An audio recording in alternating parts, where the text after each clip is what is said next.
Maayong buntag sa inyong tanan. So every morning mo inom ko og juice.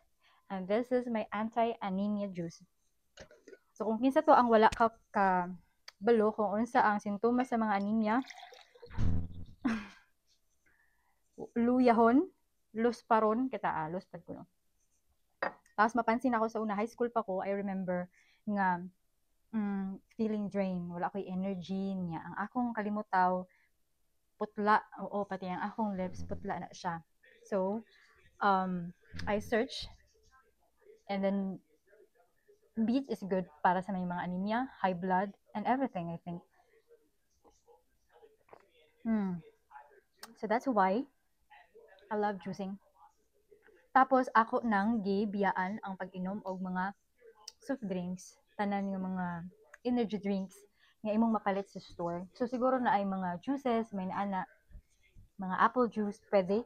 Pero kanang mga soft drinks. So ako na nang giundang 9 years ago. So, and then I changed my lifestyle and this is it. Juices nga gikan sa prutas.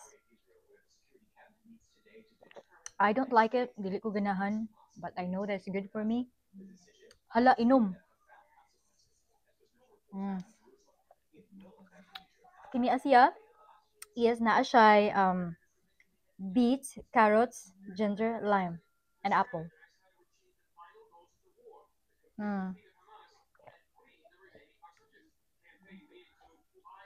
I just finished my workout. Oh, akong exercise niya before kumukaon. So gusto na ako uminom sa akong juice.